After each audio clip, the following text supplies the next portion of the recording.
Kilo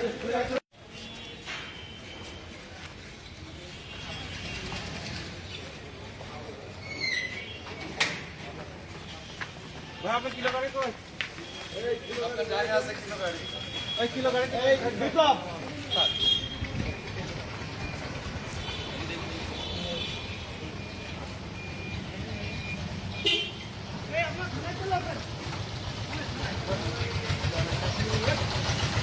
না ও এর পূর্বে হচ্ছে যে স্বাস্থ্যমন্ত্রী ডিজি স্যারের সাথে বিভিন্ন জায়গায় ও নাপ যোগাযোগ ছিল সে বিষয়ে ও এর আগে বদলি টদলি হলক স্যারকে বদলি টদলি এই বিষয়ে ভয় দেখাচ্ছে বিভিন্ন বিষয়ে বদলি করে দিব। এবারও স্বাস্থ্যমন্ত্রী মহোদয়ের সাথে ছবি ফেসবুকে ছেড়েছে এবং বলছে যে স্বাস্থ্যমন্ত্রীর সাথে তার ভালো সম্পর্ক, সে তার ভাই লাগে বা যোগাযোগ করবে। সে অবশ্য ফেসবুকে দিয়েছিল যে 15 তারিখ, আজকে মানে 15 তারিখে আজকে তার ঢাকায় যাওয়ার কথা ছিল নাকি এরকম কিছু। তো যাই হোক, সেই আলোকে সে ভয় দেখাচ্ছে যে আমরা বদলি করাবো, বদলি করে দেবো, রাখবো না। এখানে কত বছর আছে তথ্য চাচ্ছে। আমি আমার কাছে কি পারপাসে বা কি অধিকার বলে তথ্য চাচ্ছেন? মানে আপনার কাছে ডকুমেন্টস কি? আপনি কোন পেপারস দেখান যে আপনি এই পেপারসে বলে আপনি আমার কাছে আমি যোগদান কবে করছি, বড় কবে যোগদান করছি, অফিসের স্টাফ কি কতদিন যোগদান করছে, যোগদান পত্র দেখান। এগুলো আপনি কিভাবে চাচ্ছেন সেগুলো দেখান। সে দেখায় না, সে বলছে আমি চাচ্ছি দিতে হবে। হচ্ছে আমি এখানে ওনার তথ্য চাইতে আছি, হ্যাঁ, ওনার যোগদানে যেহেতু এখানে যে প্রধান ছিলেন হলো কুমার দাস, করোনাকালীন সময় বিরাট দুর্নীতি আছে, তথ্য চাইতে আসি।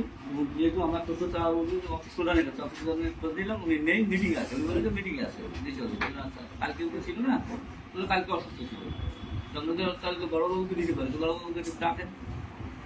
বড়বাবু আসলেন, ভাই আপনার এটা আমি চাচ্ছিলাম না ভাই আপনার আমি কেন দেবো না, চাচ্ছি যে আমার লাগবে কিন্তু আমি কোনো পরিচয় দিই, যেহেতু সে না জানে এটা আমি কোনো পরিচয় দিইনি। তখন বললো আমি দেবো না, চলে গেলাম, চলে যাবেন মানে আপনি অনেক চাপে থাকছেন, এই ঘরটা বিজন ভাবলো, বিজন ভাই আমার ফোন দিচ্ছে, এই আপনি ঘরে কেন অনেক দূর থেকে গেছেন, ভাই এই কাজে এসেছি,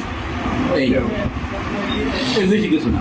20,000 টাকা চাঁদার কথা না না, আমি কিন্তু বলতে পারে যে টাকা পেয়েছে 20 টাকা যদি চেয়েছে বলতে পারে রোজা মুখে আসি, সমস্ত কিন্তু চেনে যাবে সেহেতু।